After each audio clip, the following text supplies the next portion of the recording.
Bon, je vais essayer d'être brève et puis on échangera. Je pense qu'il y aura des questions-réponses. Alors, je vais faire le volet travaux pratiques, si j'ai bien compris, puisqu'on est dans une agglomération qui n'est pas capitale régionale.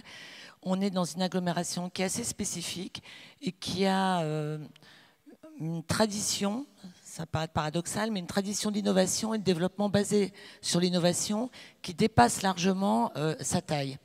Donc on a à peu près toutes les caractéristiques, si j'ai bien compris, du sujet qui nous intéresse aujourd'hui. Et on est dans une agglomération, incontestablement, où tout le monde a eu l'habitude de prendre ses risques. Trop, disent parfois les avocats qu'on écoute assez peu, finalement, et c'est comme ça qu'on avance.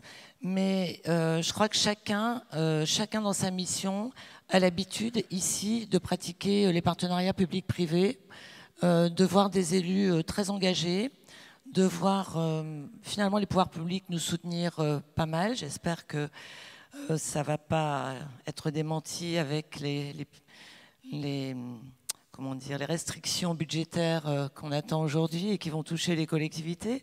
Et puis une Europe dont on déplore qu'elle ne soit pas davantage proactive à nos côtés, mais qu'elle confonde un peu la compétition économique, qu'elle pense encore finalement, bien que ça évolue un petit peu, mais qu'elle pense encore que la compétition économique se joue à l'intérieur de l'Europe, alors qu'elle est largement à l'extérieur de l'Europe. Nous souhaiterions avoir une Europe plus dynamique, plus active, pas protectionniste, parce que ça n'aurait pas de sens dans une compétition mondiale, une économie mondialisée, mais une Europe qui joue le jeu de l'Europe. Voilà. Et nous regrettons de ne pas l'avoir. Alors, Grenoble a été qualifié il y a 5 ans par Time Magazine, qui ne peut pas être soupçonné d'être pro-européen, comme The Secret Capital of Europe for Innovation. C'est avec Nantes, la seule ville française qui était distinguée. Nantes, c'était pour The Quality of Life. Donc j'espère que nous aussi, on a progressé depuis en qualité de vie. Je pense que oui, grâce notamment aux actions que l'on fait avec la communauté d'agglomération. Alors, cette innovation, c'est un patrimoine quasiment. Nous ne pouvons pas nous en prévaloir. Elle a démarré au milieu du 19e siècle à Grenoble avec un triptyque très fort, université, recherche, industrie, donc déjà le partenariat public-privé, et un très fort soutien des pouvoirs publics. Et depuis 25 ans, puisque les investissements se sont inversés, il y a une vingtaine d'années, les investissements publics étaient à 75% faits par l'État, 25% par les collectivités territoriales. On a exactement inversé le rapport en France depuis. Et donc, mais nous bénéficions toujours, malgré tout, pour nos projets structurants, et notamment en matière de développement économique, d'un soutien public et d'une intervention publique extrêmement forte. Alors comment nous organisons-nous alors que nous ne sommes pas capitale régionale, alors que nous avons une configuration géographique, je pense que Marc Bayetto et Michel Destot ont dû vous en parler, configuration géographique, donc nous sommes entourés de montagnes, ce qui est un facteur d'attractivité important, mais aussi un facteur de complexité. On ne peut pas construire à l'infini. On est un fond de vallée glaciaire, donc la pollution est plus importante pour nous qu'ailleurs, même si on l'a beaucoup réduite sur le plan industriel depuis quelques années.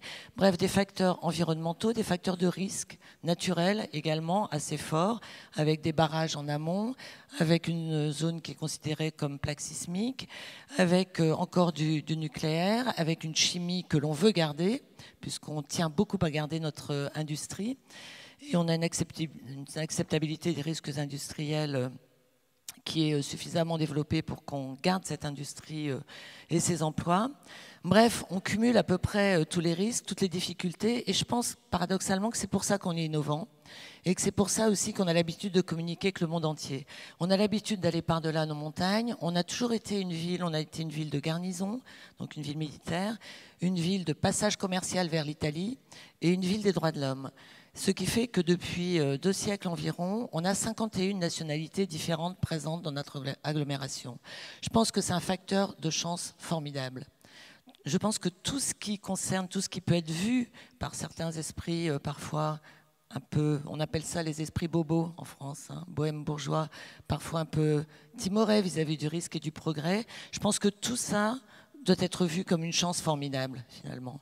Le fait d'avoir autant de nationalités, autant de cultures, ça nous donne une réactivité formidable à l'international et ça nous donne des réseaux et des relais à l'international. Avoir une agglomération entourée de risques industriels et de risques naturels, ça nous oblige à être extrêmement vertueux sur le plan des process industriels et nous travaillons avec nos pôles de compétitivité, avec les industries chimiques pour verdir, rendre greener tous nos procédés industriels. Avoir des difficultés de logement, ça nous oblige à construire de façon plus dense, plus intense, mais aussi plus agréable, parce qu'on ne fait accepter l'intensité et l'urbanisme plus compact que si on aménage des zones de privacy, des zones où les gens se sentent chez eux, autour d'eux. Un habitat, une architecture qui soit agréable. Alors, ça peut vous étonner que je parle de ça en parlant d'économie, mais l'économie, on attire aussi les investissements étrangers, et Clara Guémard le sait mieux que personne, si on peut proposer une qualité de vie et un environnement agréable. Un secteur éducatif d'un niveau élevé, on a une cité scolaire internationale, et on a, dès le primaire, des écoles dans lesquelles on peut apprendre une langue étrangère, en plus du français, c'est bien le moindre.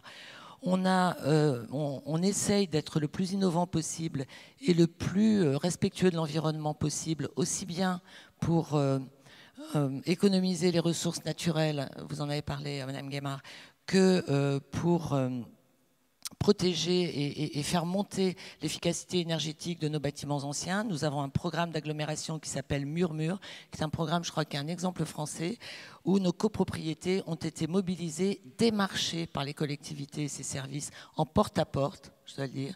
Si on n'appelle pas ça du volontarisme, je ne sais pas ce qu'est le volontarisme des collectivités, pour consentir à faire des efforts financiers et à investir dans des programmes d'efficacité énergétique. Nous avons mis 3 niveaux de programme pour que les copropriétés, y compris les plus modestes, puissent y souscrire. Nous aidons largement ce programme. Nous avons une aide de l'ADEME également, l'Agence de la maîtrise de l'énergie et de l'environnement. Nous avons une aide de l'ANA au niveau national, donc l'Agence nationale pour l'amélioration de l'habitat pour les copropriétés les plus fragiles et les moins riches, les plus modestes. Et nous sommes arrivés à faire un programme tout à fait intéressant et efficace à notre niveau. Alors vous me direz, tout ce volontarisme, évidemment, nous finançons aussi et nous prenons même la maîtrise d'ouvrage de pôles d'innovation comme Minatech pour la microélectronique et les nanotechnologies, 200 millions d'euros d'investissement tout de même, un volet recherche, un volet partenariat public-privé qui est géré par une société d'économie mixte que je préside au nom de toutes les collectivités. Donc je suis mandataire social. Là, je crois que c'est un niveau de risque pour un élu qu'on peut pas aller plus loin. S'il y a un problème, il y a quand même des salles blanches. S'il y a une fuite de phosphine, s'il y a des problèmes de fuite d'effluents, je suis mandataire social. Donc je peux répondre devant une cour, devant un tribunal de ce qui se passe. Mais je suis surtout très fière d'avoir pu contribuer à accueillir une trentaine de start-up, à héberger des lignes pilotes avec des grandes entreprises comme avec des entreprises de taille intermédiaire et surtout à diffuser cette innovation dans l'ensemble du tissu industriel, y compris les PMI, PME du secteur traditionnel. Et à titre d'exemple, nos 2 dernières entreprises hébergées dans ce BHT, dans ce bâtiment de haute technologie, largement financées, 80% par les collectivités territoriales. Et à l'époque, Marc Bayetto, qui était premier vice-président du Conseil général, avait été extrêmement moteur pour que le Conseil général prenne la maîtrise d'ouvrage de ce pôle. Eh bien, les 2 dernières entreprises que nous avons hébergées, l'une était une entreprise de plasturgie, vouée à la délocalisation si elle n'avait pas innové. Et aujourd'hui, elle produit des semainiers intelligents parce que 80% des personnes, vous et moi, prenons mal nos médicaments. Et donc, c'est un semainier qui dit à quel moment il faut prendre les médicaments et dans quelle dose, en particulier pour des gens qui sont diabétiques ou qui souffrent d'affections chroniques de ce type. Deuxième entreprise, une entreprise de tuyauterie pour les réseaux, toute bête. Pareil, vouée à la délocalisation. Si on n'avait pas diffuser une innovation, des capteurs qui permettent en cas de fuite de gaz de savoir exactement où est le tuyau, sachant que les 3/4 des plans dans nos villes sont obsolètes, mal faits et qu'on ne sait pas résoudre ce type de problème rapidement. Donc des choses qui ont l'air toutes simples, mais qui en fait nécessitent une énorme intervention des collectivités pour mettre en relation les laboratoires, les entreprises intermédiaires, les petites et moyennes entreprises qui jamais n'iront naturellement voir un laboratoire de haute technologie, parce que ce sont 2 cultures différentes. Donc notre job à nous, notre mission, c'est de mettre en relation ces mondes qui sont des mondes différents et qui sont des mondes qu'il faut absolument relier, sinon nos emplois industriels, nous pouvons faire une croix dessus. Et je crois que l'une de nos obsessions, je dirais, je le dis comme ça à la métro, c'est de garder la diversité de nos emplois, de la chimie jusqu'à la haute technologie, en passant par l'économie sociale et solidaire, ne jamais opposer un monde à l'autre. Toujours penser global. L'emploi, c'est une chaîne.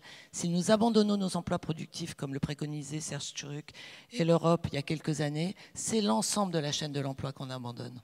C'est vraiment prendre le reste du monde et les pays émergents pour des imbéciles que de penser qu'ils vont se contenter, ad vitam aeternam, d'être l'atelier du monde. Bien sûr, ils forment des ingénieurs. 400 000 par an en Chine, 300 000 en Inde. Bien sûr, ils ont un système éducatif extrêmement perfectionné et qu'ils démocratisent. Donc, il faut que nous, quelque part, on se bouge. Alors, ça peut paraître dérisoire, les efforts d'une communauté d'agglomération de 400 000 habitants face à une économie très mondialisée. Je pense qu'on a quand même raison d'être volontariste. On a réussi à garder une partie de nos emplois industriels. On s'efforce d'accompagner la mutation verte de nos emplois industriels, quels que soient les secteurs d'activité. On pousse à fond l'innovation et on est maître d'ouvrage dans 4 projets du plan Campus. On a été maître d'ouvrage de Minatech.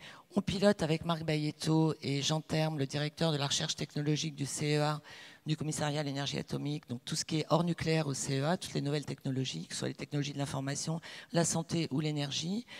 On co-préside donc un comité de pilotage pour un projet qui nécessite un investissement de 1,5 milliard d'euros dans les 15 ans à venir. Un projet qui s'appelle pour la partie scientifique Giant, pour la partie urbaine Presqu'île.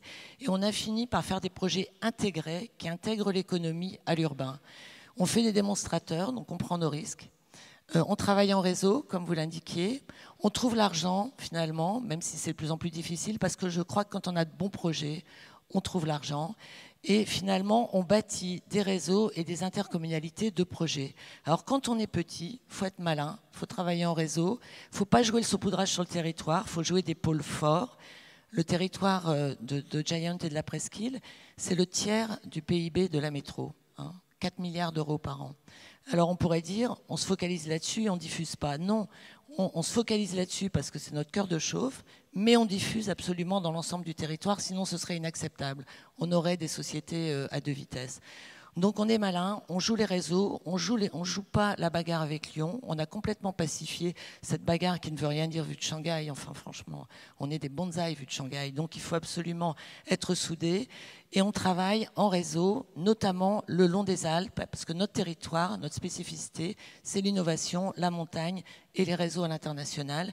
Et je crois qu'avec le sillon alpin, qui travaille non pas contre Lyon, mais avec Lyon, qui a des projets très ancrés sur le territoire, moi je crois beaucoup à la proximité territoire-entreprise. Et les grandes entreprises ont des gens dans leurs établissements locaux qui sont attachés au territoire. Alors, il ne faut pas trop nous déstabiliser. Il ne fallait pas supprimer la taxe professionnelle du jour au lendemain, parce qu'on déstabilise des modèles économiques et des équilibres économiques, quelle que soit la validité ou non de la taxe professionnelle qu'il fallait de toute façon réformer. Mais on ne bouscule pas les choses du jour au lendemain. Il faut avoir des équilibres économiques qui soient stables. Il faut avoir des contrats de confiance entre les régions, les communautés urbaines, les collectivités et l'État et l'Europe. Il faut être plus intelligent ensemble avec l'Europe. Et je crois que si on joue ensemble, si on joue groupé, eh bien on peut continuer à exister demain, pas seulement comme un vaste lieu touristique, mais aussi comme un territoire créateur de richesses, créateur d'emplois diversifiés et donc d'une cohésion sociale et d'un développement durable qui nous assure un développement harmonieux.